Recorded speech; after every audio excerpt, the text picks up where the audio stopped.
विठ्ठल पंताने सांगितलं, आई वडिलांची परवानगी घेतल्याशिवाय मी विवाह करू शकत नाही. मग विठ्ठल पंत एक दिवस आपेगावला आले आणि आई वडिलांना विचारू लागले की आई लग्न करू का. त्यावेळेला आई वडिलांचा होकार आला आणि सिद्धोपंत स्वतः पंडित आणि ब्राह्मण असल्यामुळे त्यांना गुण पाहण्याची आवश्यकता नाही. स्वतःच दोघांच्या जन्मपत्रिका पाहिल्या. जन्मपत्रिकेमध्ये दोघांचे 36 गुण उतरले. 36 गुण आतापर्यंत 4 ते 4 उतरले फक्त. भगवान कृष्ण, राम आणि विठ्ठल पंत अजून कुणाचे असतील जे देव अवतारी आहेत त्यांच्याच कुंडलीमध्ये फक्त 36 गुण उतरतात. सर्वसामान्याच्या जीवामध्ये 36 गुण उतरू शकत नाहीत. पण ब्राह्मण तुम्हाला खोटं बोलून सांगतात की 36 गुण आहेत, खूप छान आहे, तुम्ही विवाह करा, एकदम चांगलं होईल. थोडी दक्षिणा दिली की गुण वाढले का, कारण दक्षिणावरती गुण आहेत. पण दक्षिणा घेऊन आयुष्यभर जिंदगीचं वाटोळ होतं महाराज. जर त्यांचं वय आणि आट आणि गुण जर बसत नसतील आणि ब्राह्मण दक्षिणा घेऊन जर तुम्हाला गुण सांगत असतील आणि आपण त्यांच्यावरती विश्वास ठेवतो का. ब्राह्मणो पृथ्वी देवता, ब्राह्मण ही पृथ्वीवरची देवता आहे, त्याच्याविषयी ही शास्त्र आहे. पण विठ्ठल पंताने आई वडिलांचा होकार आला आणि मीनाक्षी जी होती तिचं नाव बदललं, रुक्मिणीबाई नाव ठेवलं. विठ्ठल पंत आणि रुक्मिणीबाई दोघांचा ज्येष्ठ मासामध्ये विवाह झाला. विठ्ठल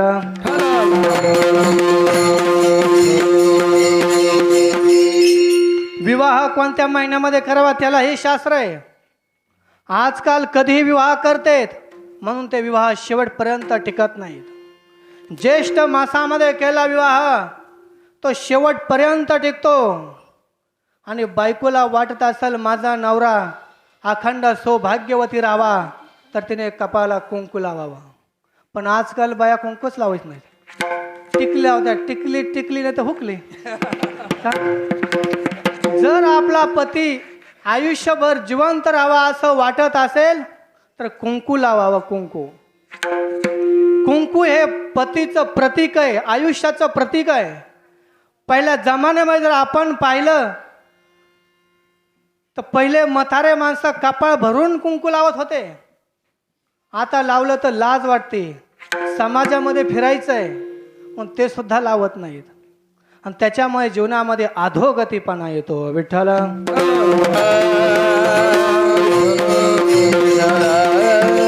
विठ्ठल पंत आणि रुक्मिणी आपेगावला आले.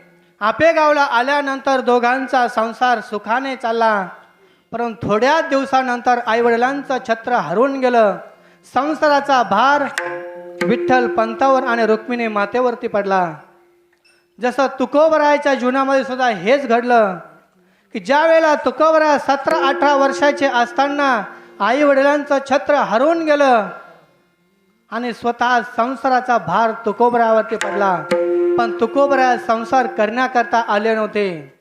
मग त्याच्यामुळे भगवंताने विचार केला की पहिले आई वडील गायब केले पाहिजे, तेव्हा तो समाजाचा उद्धार करू शकतो. विठ्ठल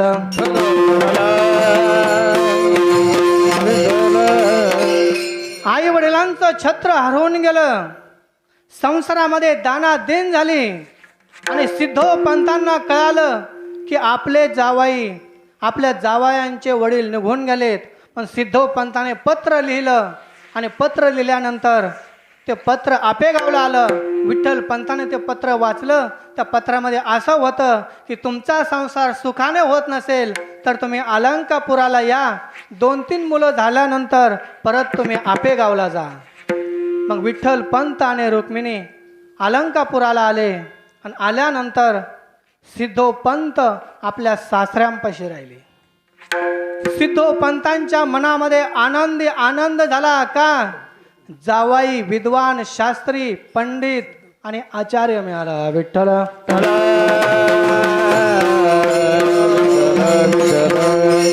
जावाई चांगलं मिळणं हे सुद्धा भाग्य आहे.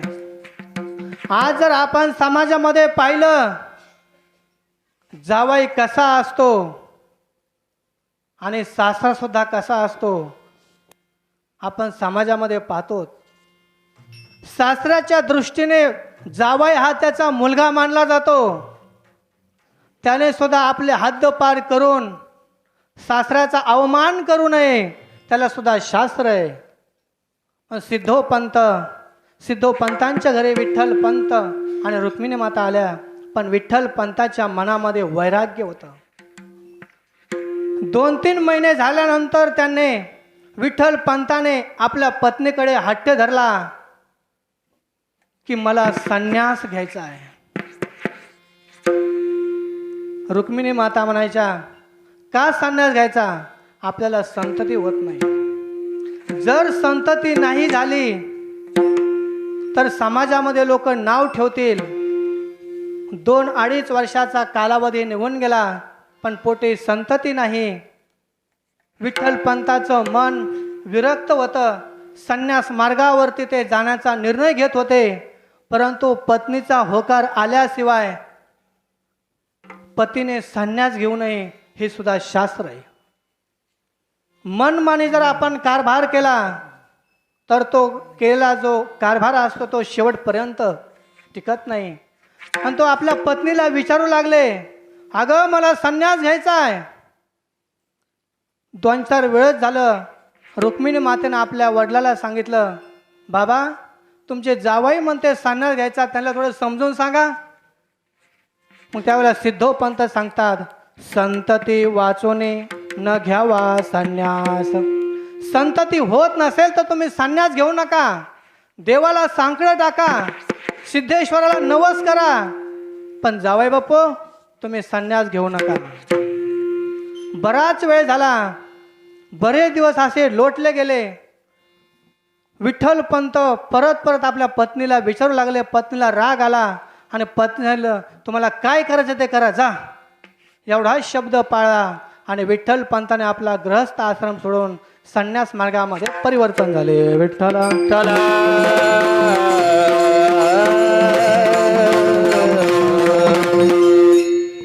उत्तर प्रदेशामध्ये आले. रामानंद स्वामी यांच्या आश्रमामध्ये आले आणि तिथं आल्यानंतर त्यांना सांगितलं की मला संन्यास घ्यायचा आहे. त्यावेळेला शंकराचार्य जयंती आणि त्या शंकराचार्य जयंतीला तिथं संन्यास दिला जातो. अन्य कालामध्ये संन्यास दिला जात नाही. योगायोगानं त्या काळामध्ये शंकराचार्य जयंती होती. अवघा मोठा पर्व होता. त्या पर्वामध्ये विठ्ठल पंताने संन्यास घेतला आणि चैतन्य नाव या नावाने ते प्रसिद्ध झाले. थोड्याच दिवसामध्ये गुरुचा विश्वास त्याने संपादन केला. रामानंद सरस्वती किंवा रामानंद चैतन्य या आश्रमामध्ये ते राहू लागले. गुरुचा विश्वास संपादन झाल्यानंतर काही जरी काम असलं तर गुरु आपल्या चैतन्यावर सर्व आश्रमाची जबाबदारी टाकून पुढचा ते मार्ग शोधत होते. एक दिवस त्यांच्या मनामध्ये इच्छा झाली, हे चैतन्य आश्रमाची जबाबदारी सांभाळ, मला तीर्थयात्रा करण्याची इच्छा झालेली आहे. महाराष्ट्रामध्ये पंढरपूर आहे म्हणतात, ते मी एकदा पाहून येतो. आणि तसंच अलंकापुराला सिद्धेश्वर नावाचं मंदिर आहे, त्यांचं दर्शन घेऊन मी येतो. काही दिवसापर्यंत तो आश्रमाची जबाबदारी सांभाळ. सर्व चाव्या त्याच्या हातामध्ये दिल्या आणि रामानंद सरस्वती तीर्थयात्रा करण्याकरता निघाले. भीमाशंकरला आले, तिथून पंढरपूरला आले आणि अलंकापुराला आले. इंद्रायणीचं स्नान केलं, सिद्धेश्वराचं दर्शन घेतलं आणि पिंपाला प्रदक्षिणा घातली आणि त्या ठिकाणी एका ठिकाणी ते जाऊन बसले. इकडे रुक्मिणी मातेनं सिद्धेश्वराला नवस केला, हे सिद्धेश्वरा, जोपर्यंत माझे पती येत नाही तोपर्यंत मी तुझी उपासना आणि पिंपाला प्रदक्षिणा सोडणार नाही. आणि योगायोगानं दोघांची गाठभेट झाली. रामानंद सरस्वती आणि विठ्ठल रुक्मिणी. त्यांनी विठ्ठल रुक्मिणी त्यांना साष्टांग प्रणाम केला. त्यांनी आशीर्वाद दिला, पुत्रवती भव. मग त्यावेळेला ते हसल्या आणि विचारलं, हा आशीर्वाद या जन्माचा का पुढच्या जन्माचा? असं काय घडलं? अहो, माझे पती काही काळ ते इथून निघून गेलेत आणि त्यांनी संन्यास घेतलेला आहे असं म्हणतात. मग संन्यास घेतल्यामुळे ते परत वापस येऊ शकत नाहीत. त्यांचं पूर्व नाव काय? विठ्ठल पंत आहे. मग त्यांनी सांगितलं की आमच्या आश्रमामध्ये खूप असे संन्यासी आहेत, तिथे जाऊन मी चौकशी करतो आणि त्याच्यामुळे तुझे पती असेल तर मी इथं परत त्यांना आणून घालतो. विठ्ठल.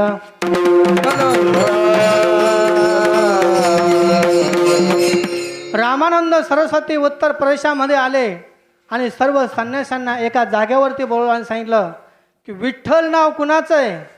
त्यावेळेला एका चैतन्याने वर हात केला आणि सांगितलं की माझं नाव आहे. तुझ्या घरी कोण कोण आहे? माझी पत्नी आणि मी, माझे सासरे आणि सासूबाई आहेत. मी काही काल आपेगावला होतो. माझ्या अंतःकरणामध्ये विरक्ती निर्माण झाली. नंतर अलंकापुराला आलो. तिथं मी संन्यास घेण्याचा माझा उद्देश होता. मी संन्यास घेतला. मग त्यावेळेला रामानंद सरस्वती सांगतात की तरुण स्त्री असेल, तिची इच्छा नसेल तर संन्यास घेणं हे पाप आहे आणि संन्यास देणं ही आम्हालाही पाप लागतंय. विठ्ठल.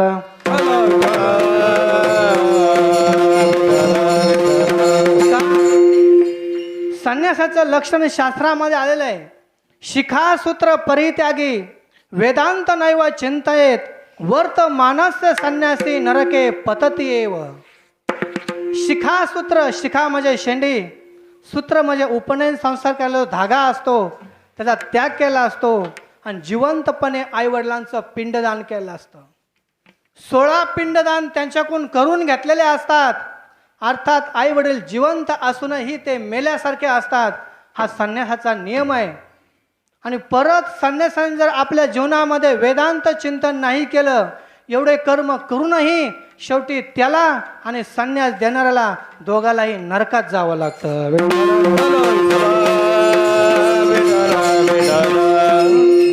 वर्तमानस्य संन्यासी नरके पतती एव असा उपदेश त्या विठ्ठल पंतांना केला.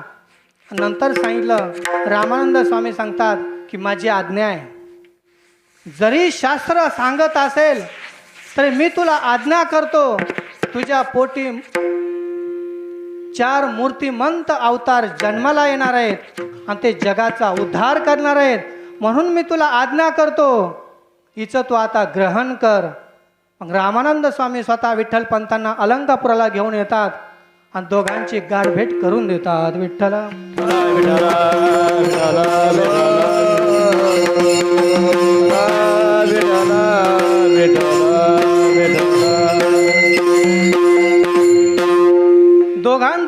दोघांची गाठभेट झाल्यानंतर काही कालानंतर त्यांच्या पोटी 4 अपत्य जन्माला येतात. निवृत्तीनाथ, ज्ञानेश्वर, सोपान काका आणि मुक्ताबाई. पण त्यांना ज्या वेळेला संन्यास आश्रम ग्रहण केला हे ज्या वेळेला पंडितांना समजलं, ब्राह्मणाला समजलं की त्यावेळेला तिथालचे ब्राह्मण म्हणू लागले, अरे तुला संन्यास घ्यायचा होता तो विवाह का केला? आता तू देह बाटून घेशील आणि परमार्थाचं वाटोळं करशील, म्हणून तुला अलंकापुरामध्ये राहता येणार नाही, इथून तू चालता हो. नंतर त्याने सिद्ध बेटामध्ये आले, आपली पर्णकुटी तिथं बांधली. 1-2 दिवस नाही, 12 वर्षाचा काल काढला आणि 12 वर्षानंतर त्यांच्या पोटी दिव्य संतती जन्माला आली. आणि दिव्य संतती जन्माला आल्यामुळे त्यांनी असा निर्णय घेतला की आम्हाला जो त्याग होतो, आम्हाला जे दुःख होतं, हे दुःख माझ्या मुलाबाळांना होऊ नये. म्हणून त्याने परत विठ्ठल पंतांनी आळंदीच्या ब्राह्मणाला विनंती केली की आम्हाला जरी तुम्हाला काही त्रास द्यायचा असेल तर द्या, परंतु आमच्या पुढे जे लहान लहान मुलं आहेत त्यांना तुम्ही तकलीफ देऊ नका. त्यावेळेला आळंदीच्या ब्राह्मणाने सांगितलं की तुम्हाला पैठणवरून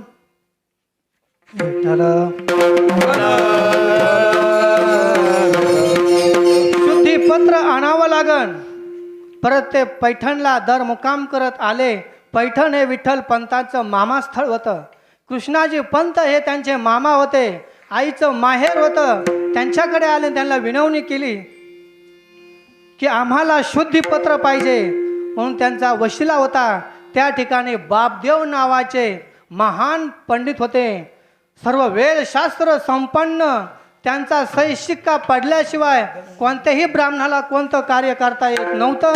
त्याने शेवटचा निर्णय घेतला की तुम्हाला देहांत प्रायश्चित्त घ्यावा लागेल, याच्या अतिरिक्त तुम्हाला कोणताही न्याय नाही. असा टॅम्प काढला, तेव्हा सही शिक्का मारला आणि परत दर मुक्काम करीत तो टॅम्प घेऊन अलंकापुराला विठ्ठल पंत आले. विठ्ठल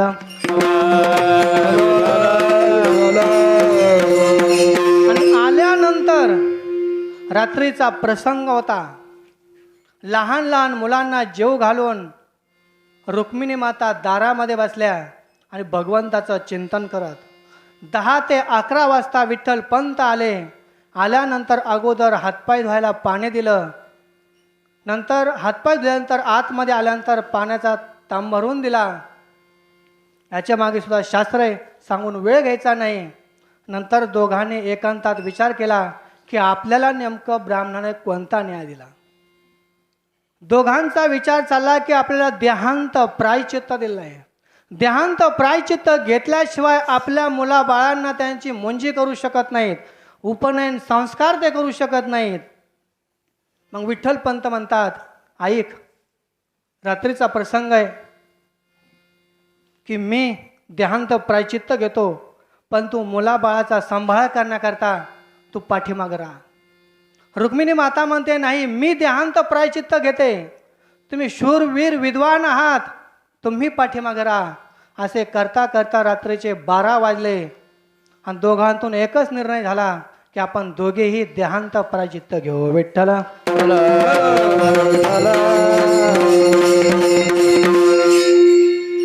सकाळच्या पारी विठ्ठल रुक्मिणीने सांगितलं की आज आपल्याला देहांत प्रायश्चित्त घ्यायचं आहे, पण माझ्या ज्ञानोबाला पुरणपोळी आवडते. आज आपण पुरणपोळीचा स्वयंपाक करू, सर्व मुलाबाळांना जेवू घालू. नंतर विठ्ठल पंताने सर्व सामान आणलं आणि त्या दिवशी पुरणपोळी केली. छोटी असणारी मुक्ता ती आईला म्हणते, आई, आज कोणता सण आहे का ग? नाही मुक्ता, माझ्या ज्ञानोबाला पुरणपोळी आवडते म्हणून मी स्वयंपाक केला आहे. आणि आज सुद्धा माऊलीला पुरणपोळीचा नैवेद्य दाखवतात आणि गुरु महाराज सुद्धा दाखवत होते. विठ्ठल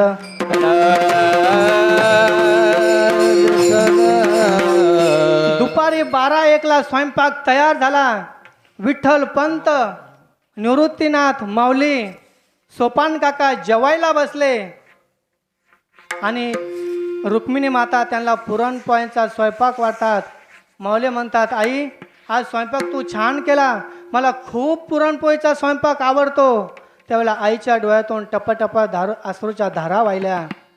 3 जण जेवल्यानंतर रुक्मिणी माता आणि मुक्ताबाई दोघी जणी जेवायला बसल्या. जेवायला बसल्यानंतर त्या मुक्तानं घास मोडायचा आणि आईच्या तोंडामध्ये घालायचा. त्या आईच्या डोळ्यातून टपटप अश्रू गळायचे. मुक्ताबाईनं विचारता, आई, तू का रडते? तुला काय झालं? बाबा काही बोलले की काय? पण मुलीपाशी आईनं सर्व व्यक्त करून दाखवलं नाही. कशी तरी मुक्ता जेवली. रुक्मिणी माता जेवल्या आणि जेवण लवकर झाल्यामुळे संध्याकाळी लहान लहान मुलं लवकर झोपी गेले. आणि 10-11ला निवृत्तीनाथांना उठवलं आणि बाहेर आणलं आणि सांगितलं, निवृत्ती, तू सर्वांची आई होऊन यांचा सांभाळ कर, कारण का पैठणच्या ब्राह्मणाने आम्हाला देहांत प्रायश्चित्त सांगितलंय. असा शब्द ऐकताच निवृत्तीनाथाने आईच्या गळ्यामध्ये मिठी टाकली आणि कडकडून तो रडू लागला. कसतर त्याला समजवलं आणि झोपी घातलं. नंतर विठ्ठल पंताने एक कागद लिहिला की बाळांनो, खूप मोठं व्हा, तुम्हाला आमचा आशीर्वाद, त्या ब्राह्मणाला चांगले धडे शिकवा, योग्य मार्गावर जनतेला लावा. आणि तो कागद निवृत्तीनाथांच्या उशाला ठेवला. रात्रीच्या 12 वाजता विठ्ठल पंत आणि रुक्मिणी माता देहांत प्रायश्चित्त घेण्याकरता समोर इंद्रायणीच्या काठावरती आले आणि त्या दोघांनीही संगत भगवान परमात्म्याचं स्मरण करून देहांत प्रायश्चित्त घेतलं. मुलं झोपीमध्ये. सकाळच्या वेळेला निवृत्तीनाथ उठले आणि रडू लागले. माऊलीने तो आवाज ऐकला आणि विचारलं, दादा काय झालं रडायला? आई काही बोलली की काय? दोघांचा आवाज सुरू झाल्यावर मुक्ताबाई 4 वर्षाची होती, उठली. का रे दादा तुम्ही रडतात, नेमकं काय झालं? आई खवळली की काय? मी आईला बोलून आणते. आळंदीचा ते रस्ता धरला आणि पळत आई आई करत ती पळत सुटली आणि पळत गेल्यानंतर आई काही तिला मिळी नाही. परत वापस आले आणि वापस आल्यानंतर हे तिघं भावंड एकामेकाच्या गळ्यात मिठी टाकून रडत होते. मुक्ताबाईला संशय आला, काहीतरी आपले आई वडिलांना झालं असावं. दादा मला सांगा काय झालं नेमकं, मला वाचता येत नाही, हे पत्र वाचून दाखवा. ब्राह्मणाने दिलेलं जो देहांत प्रायश्चित्त पत्र होतं निवृत्तीनाथाने वाचलं आणि तिने भावंडाने ऐकलं आणि मुक्ताबाईने किंकाळी फोडली, आई म्हणून किंकाळी फोडली. आणि ज्या ठिकाणी देहांत प्रायश्चित्त घेतलं त्या ठिकाणी जाऊन ती मुलगी रडत बसली. विठ्ठल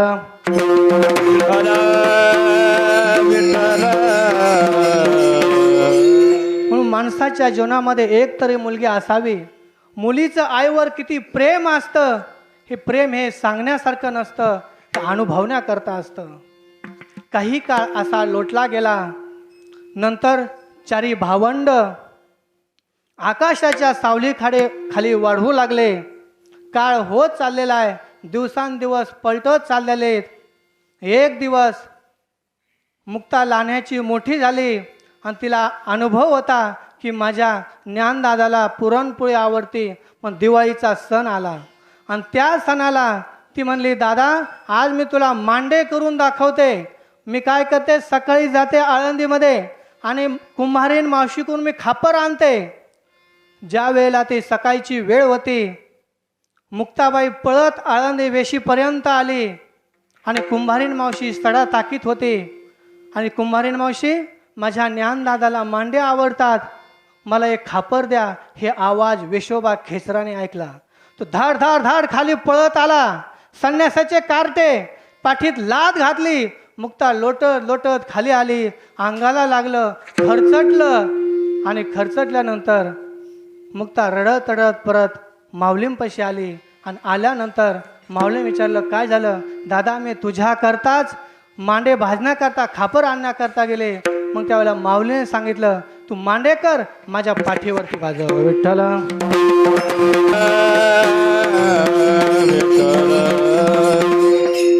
मुक्ताबाईने मांडे तयार केले आणि ज्ञानोबाच्या पाठीवरती भाजले. आणि वेशोबा खेचराने पाहिलं. ते म्हणले, बाबा बाबा बाबा बाबा हे तर काहीतरी वेगळंच दिसतंय. नाही नाही नाही, कुणी ब्राह्मण नाही, यांच्या वडिलांनी संन्यास घेतलेला आहे, बंगालमध्ये आलेत, काहीतरी बंगाल विद्या शिकून त्याने आपल्या मुलांना शिकवले असन, म्हणून ते पाठीवरती मांडे भाजवतात. पाहता पाहता वार्ता चांगदेवाच्या कानावर गेली की अशी वार्ता गेली की ज्ञानोबा योगी आहेत आणि योग्याने पाठीवरती मांडे भाजवले. तिकूनच चांगदेवाने दंड आणि छाती थापटली. कोण योगी? माझ्यासारखा योगी हा पृथ्वी तलावर जन्माला यायचा आहे.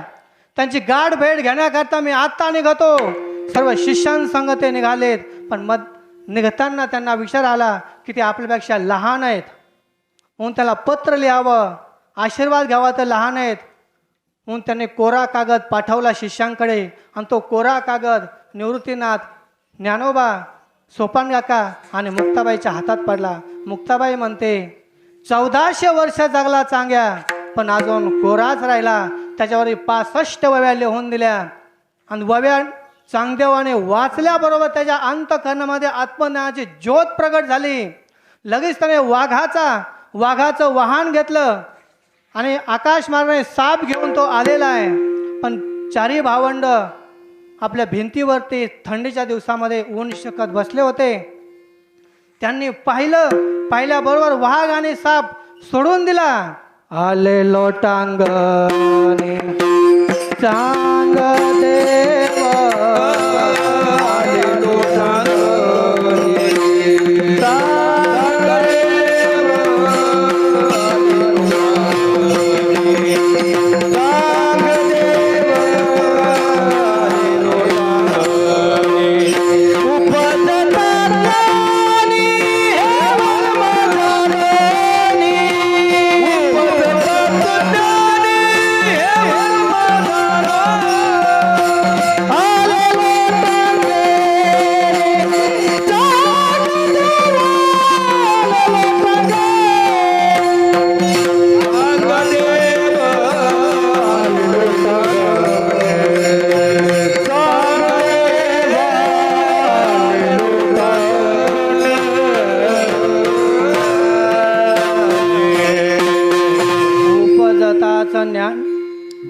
ज्ञानी हे वर्म जाणोनी आले लोटांगणे चांगदेव म्हणे आजी जन्मालो गुरुपुत्र झालो मुक्ताईचा. चांगदेव महाराज म्हणतात 1400 वर्ष माझे फेल गेले, पण आज खरा मी जन्माला आलो. सर्व कार्य केलं. चौघा भावंडांनी विचार केला आपल्या आळंदीमध्ये घेत नाहीत म्हणून आपल्या आईवडिलांना जो न्याय दिलता तो न्याय काही चुकीचा असावा किंवा बरोबर असावा हे पडताळणी करण्याकरता चौघं भावंड मामास्थळी आले, म्हणजे पैठणला आले. पैठणला आल्यानंतर कृष्णाजी देवकुळे यांच्या घरी मुक्काम केला आणि तिथून परत धर्म मार्तंड सभेपाशी हा कागद घेऊन गेले आणि गेल्यानंतर सांगितलं की 6 महिन्यापूर्वी तुम्ही आमच्या आईवडिलांना देहांत प्रायचित्त हा न्याय लिहून दिलता. त्यांनी देहांत प्रायचित्त ही घेतलं, पण अजून आम्हाला मुंजी करण्याकरता तुम्ही आम्हाला प्रवेश का देत नाहीत. त्यावेळेला त्या ब्राह्मणाने काय सांगितलं महाराज, जर संन्यासाच्या अगोदर लग्न व्हायच्या अगोदर तुम्ही जन्माला आला असतात तर तुम्हाला आम्ही देहांत प्रायचित्त दिलं असतं. संन्यासाच्या अगोदर जर तुम्ही जन्माला आला असतात तर तुम्हाला आम्ही न्याय दिला असता. लग्न झाल्यानंतर तुम्ही जन्माला आलात. माऊलीला राग आला, पण निवृत्तीनाथाने दाखवलं. माऊली म्हणतात त्यांना चमत्कार दाखवल्याशिवाय चालणार नाही. जवळ एक रेडा होता, तो पखालीवरती पाणी वाहत होता, त्याचं नाव ज्ञानदेव होतं. एक ब्राह्मण उठला, अरे तुझं नाव काय? माझं नाव ज्ञानदेव. आमचे एक रेडा आहे त्याचंही नाव ज्ञानदेव आहे, जर त्याला आणलं तर तुझ्या पाठी वळ येणार का? म्हणला हो. माऊलीने सांगितलं चमत्कार केल्याशिवाय काही उपयोग होणार नाही, म्हणून त्याच्या पाठीवर आसडू मारले तर वळ माऊलीने आपल्या पाठीवरती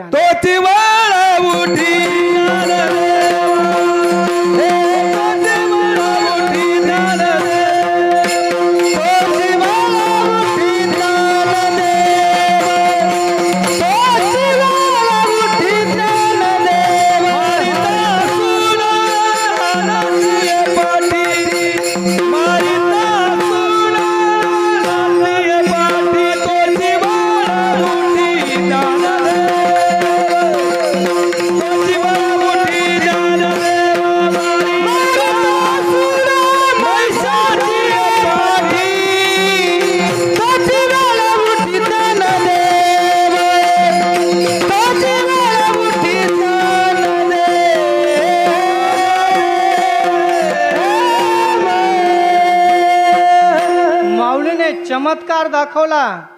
एक म्हणा अरे बंगालविद्या शिकले असतील, हे याचं नाव ज्ञानदेव आहे ना, तू याच्या मुखातून वेद बोलू शकतो? माऊलीने सांगितलं हो. मग त्या रेड्याच्या मस्तकावर हात ठेवला, त्याने ऋग्वेद बोलला. ओंकार हा शब्द प्रणवाचा, ओंकार हा शब्द प्रणवाचा, ओंकार हा शब्द प्रणवाचा, ओंकार हा शब्द प्रणवाचा.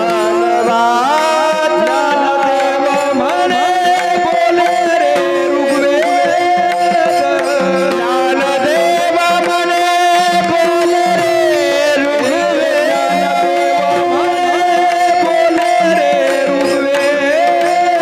ज्ञानदेव म्हणे बोले रे ओंकार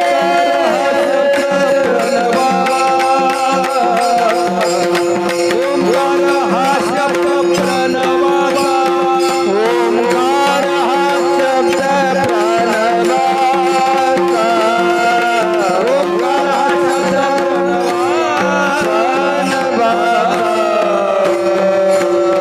ओंकार हा शब्द प्रणवाचा. आणि ओम असा आवाज त्या रेड्याने काढला. नंतर ब्राह्मणाने महाराज खाली माना घातल्या. अरे रे, हे सामान्य नाहीत, देवाचे अवतार, महाविष्णूचा अवतार माऊली आहेत. आपल्या सखा माझा ज्ञानेश्वर, हे सखा माझा ज्ञानेश्वर, सखा माझा ज्ञानेश्वर, सखा माझा ज्ञानेश्वर, सखा माझा ज्ञानेश्वर, महाविष्णूचा अवतार, सखा माझा ज्ञानेश्वर, हे सखा माझा ज्ञानेश्वर,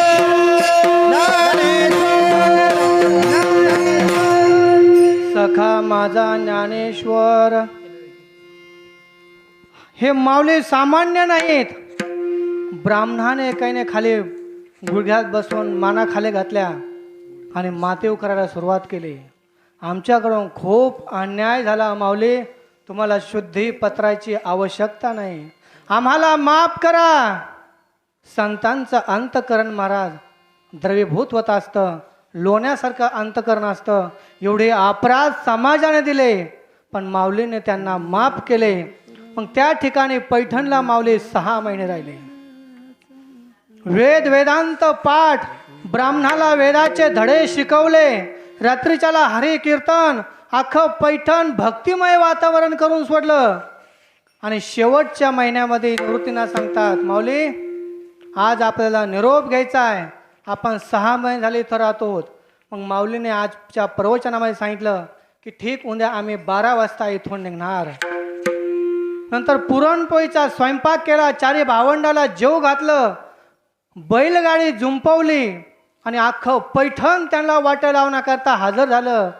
माऊली माऊली कुणी रडतंय, कुणी त्यांच्या गाडीला आढळ पडतंय, पायाखालची माती मस्तकाला लावतायत. माऊली तुम्ही जाऊ नका, अजून थांबा. पण निवृत्तीनाथांचा आदेश होता. अर्ध्या वाटामध्ये बैलगाडी आली आणि माऊलीने सांगितलं तुम्ही आता परत वापस जा, आम्ही जर नेवास्यामध्ये थांबणार आहेत. थोडा वेळ अर्धा 1 घंटा गेल्यानंतर पश्चिमेकडून आभाळ आलं. धो धो करत पाऊस आलेला आहे आणि पाऊस आलेल्या अवस्थेमध्ये सर्व अंग भिजलेलं आहे. आता नेमकं कुठं थांबायचं. मग वाटाने एक मस्जिद लागली. त्या मस्जिदीमध्ये गेले आणि गेल्यानंतर जो मुसलमान होता, मुसलमान विचार तुम कौन है. हम हिंदू हैं. हिंदू को यहाँ ठहरने नहीं देते, यहाँ से निकल जाओ. माऊली ने सांगितलं कि समाधि किसकी है. हमारी माँ है. 3 बार पूछो. हे माँ तुम किसकी हो. हे माँ तुम किसकी हो. हे माँ तुम किसकी हो. हम हिंदू की है. समाधीतून आवाज आला हम हिंदू आहे. त्या मुसलमाने साष्टांग दंडवत घातला. रात्रभर तिथं राहिले. सकाळच्या वेळेला स्नान करण्याकरता निघाले. पण जाताना त्यांना एक प्रेत दिसलं. सच्चिदानंद बाबा होते. त्यांना जिवंत केलं. जिवंत केल्यानंतर ज्ञानेश्वरचं लिखाण त्यांच्या हाताने पूर्ण करून घेतलं. भरपूर असे ग्रंथ तयार केले आणि माऊलीने निवृत्तीनाथाला एका साईटला घेतलं आणि सांगितलं दादा बास, आई वडील नव्हते, आपण आकाशाच्या छायेखाली वावरलोत. माऊली कधी जेवले का, दादा कधी जेवले का अशी म्हणणारी आई असते. पण आज आपण पोरके झालोत, आपल्याला विचारणारं कोण नाही. मला असं वाटतं आता समाधी घ्यावी. निवृत्तीनाथ म्हणतात माऊली असं का. दोघांचा आवाज मुक्ताबाईने ऐकला. मुक्ताबाई म्हणते का रे काय चाल तुमच्या गप्पा. त्यावेळेला ज्ञानात दादा म्हणतो की समाधी घ्यायची. का रे दादा आमचा तुला राग आला का, आमच्या संग राहू वाटत नाही का. त्यावेळेला माऊली सांगतात की माझं अवतार कार्य आता संपत आलेलं आहे. आपण राहिलेल्या वेळेमध्ये म्हणतं सर्वांनी 2-2 वर्षाचं आयुष्य माऊलीला दिलं. नंतर पंढरपूरला ते नामदेवरायाची ख्याती ऐकत होते की नामदेवरायाने दूध पाजलं, जेव घातलं, तिथपर्यंत आले. नामदेवराय कीर्तन करत होते. कीर्तनामध्ये टाळ घेऊन उभा राहिले. कीर्तन संपलं. नामदेवाचा हात धरला, पांडुरंग रायाकडे आणलं. देवा नामदेवाला तीर्थयात्रेला न्यायचं आहे. देव म्हणतात ज्ञानोबा अरे माझा नामदेव कधी तीर्थयात्रेला गेला नाही, मला सोडून कधी राहिला नाही, त्याचा सांभाळ तुझ्या होत असेल तर घेऊन जा. नंतर होकार आला. दोघे जण तीर्थयात्रा करून परत वापस आले आणि आल्यानंतर पांडुरंग रायाला सांगितलं की भगवान परमात्म्याने सांगितलं आता मला समाधी घ्यायची. त्यावेळेला भगवान परमात्मा सांगतात तुम्ही पुढे जा, मी मागवून वारकऱ्यांना घेऊन येतो. 4 भावंड पुढे अलंकापुराला आले आणि आल्यानंतर पंढरपुरावरून भगवान परमात्म्याने दिंडी काढली आणि दिंडी काढल्यानंतर सप्तमीच्या दिवशी अलंकापुराला येऊन पोहोचले. आणि पोहोचल्यानंतर नामदेवरायाने जे समाधीचं ठिकाण सांगितलं की सर्व साधू संतांना सांगतात की ज्ञानोबरायाने जिथं समाधी घेतली एक नाही अभंगाचं प्रथम चरण. अष्टभूतर सेवे समाधी नित्य अष्टभूतर सेवे समाधी नित्य अष्टभूतर सेवे समाधी नित्य अष्टभूतर सेवे समाधी नित्य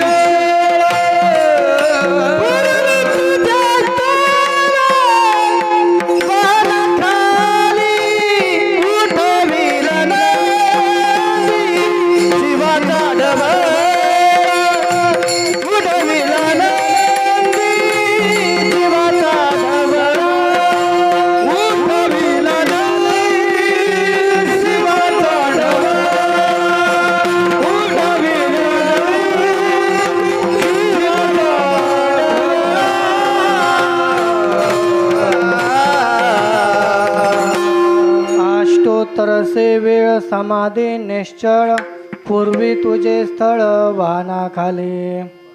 नामदेवराय सांगतात की ज्या ठिकाणी माऊलीने समाधी घातली त्या ठिकाणी 108 समाधी तिथे झालेली आणि त्या ठिकाणी समाधी घेणार नामदेवरायांचे 4 पुत्र.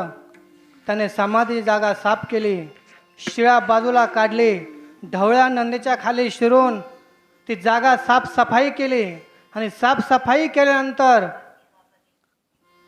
ब्रह्मदेवाने स्वतः पूजा केली. 88,000 ऋषी त्या विवरामध्ये असं डोकावून पाहतात तर खरंच ती जागा आहे. आणि परत ते 4ही पुत्र नामदेवरायाचे वर आले आणि वर आल्यानंतर नामदेवराया सांगतात की हे देवाने गुह्य गोप्य असणारं स्थान माऊलीला सांगितलंय. अभंगाचा शेवट.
नयने दाविले.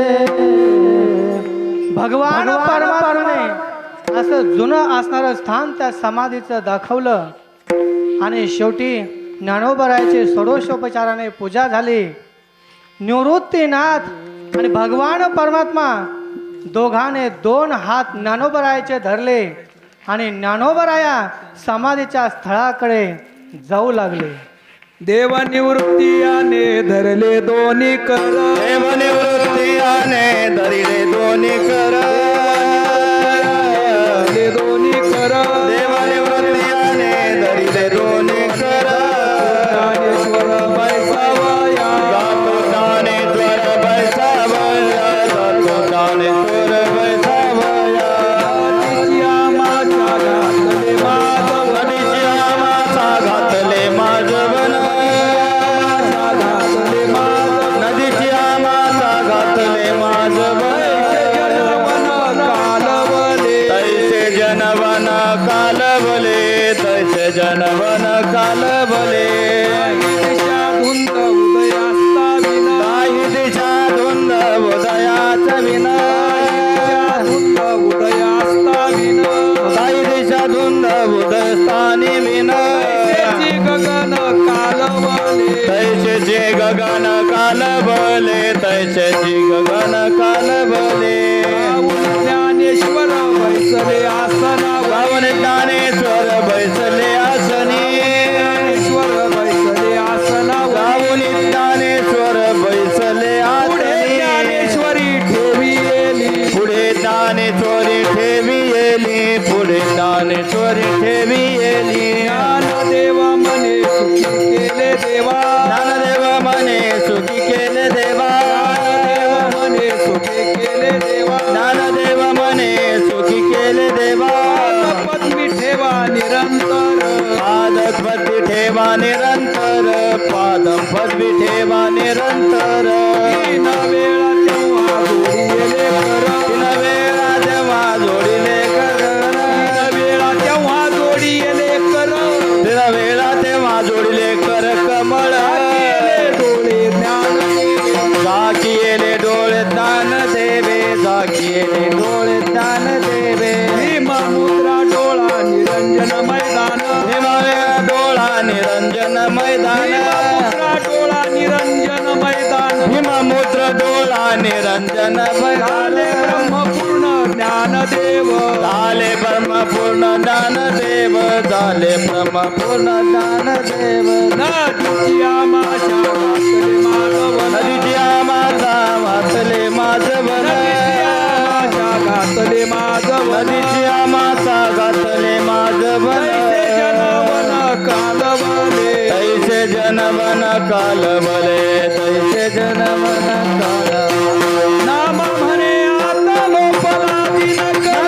म्हणे आता लोपला दिन कर.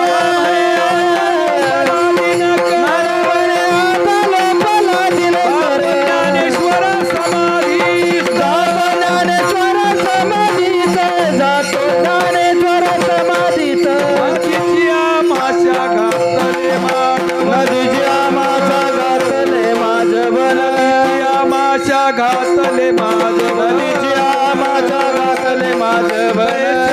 जनवन कालवले. तैसे जनवन कालवले. तैसे जनवन कालवले. हरी कमलले हरी विठ्ठल श्री ज्ञानदेव. पंढरीनाथ भगवान की जय. माऊली ज्ञानेश्वर महाराज की जय. माऊली समाधिस्थ झाले. भगवान परमात्मा निवृत्तीनाथ वर आले. दोघांनी एकामेकाच्या गळ्यामध्ये मिठी टाकले आणि रडायला लागले. स्वतः भगवान परमात्मा सुद्धा रडू लागले. निवृत्तीनाथ म्हणतात, आतापर्यंत त्याने माझे कधी आज्ञाचं उल्लंघन केलं नाही. गुरु शिष्य पण सिद्धीला नेलं असा शिष्य मला कधी भेटणार नाही.